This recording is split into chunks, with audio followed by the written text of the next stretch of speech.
మీరు అధికారంలో లేనప్పుడే మమ్మల్ని ఏమీ పీకలేకపోయారు. మళ్ళీ అధికారంలోకి వస్తాము, అది చేస్తాము, ఇది చేస్తాము, పొడుస్తాము, బెదిరిస్తాము అని చెప్పి మాట్లాడడం అనేది కరెక్ట్ కాదు అని చెప్పి ఆయన మాట్లాడుతున్నారు. అంటే మీరేమంటారు? అధికారంలో సరే మీరు అధికారంలో ఉన్నప్పుడు ఏమీ పీకలేరు అనడం మీద? అసలు అధికారంతో పని ఏముందండి? నాకు అర్థం కాదు మంచి చేయడంలో. ఆయన అధికారంలో ఉన్నా అలాగే మాట్లాడతారు, అధికారం లేకపోయినా అలాగే మాట్లాడతారు. అధికారంలో ఉన్నామని చెప్పేసి ఒక పొజిషన్ లో మాట్లాడి అధికారంలోంచి బయటకు వచ్చిన తర్వాత ఇంకో పొజిషన్ లో మాట్లాడడం ఆయనకి తెలియదు.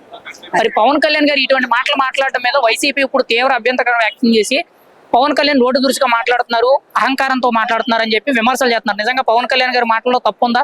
గత 5 ఏళ్లు వైసీపీ నాయకులు ఎలా మాట్లాడారంటారు? మరి వైసీపీ నాయకులు ఇంకా అది అన్లిమిటెడ్ వ్యాఖ్యలు ఉంటాయి వాళ్ళవి, ఇంకా వాళ్ళకే తెలుసు ఇంకా ఆ విషయం అనేది. ఆయన మాట్లాడే వాళ్ళు అయితే ఇంతమంది అభిమానులు ఎందుకు ఉంటారండి నాకు తెలియక అడుగుతాను.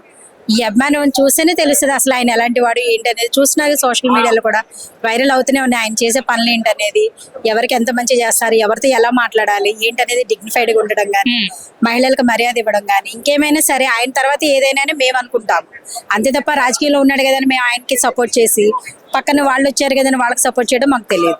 మేము అభిమానులుగా ఆయన్నే సపోర్ట్ చేస్తాం. మరి గత 5 ఏళ్లు వైసీపీ ఎలా మాట్లాడారు, ఎంత పద్ధతిగా మాట్లాడారంటారు? ముఖ్యమంత్రి కానీ, మంత్రులు కానీ, ఎమ్మెల్యేలు కానీ వాళ్ళ పద్ధతుల గురించి చెప్పుకోవడం వేస్ట్లేండి ఫస్ట్ ఆఫ్ ఆల్. ఎందుకంటే చూస్తూనే ఉన్నాం కదా, వాళ్ళు ఇంకా అంతా బూతులు తప్ప వేరే ఏం మాట్లాడరు, అందులో నిజాలు ఉండవు.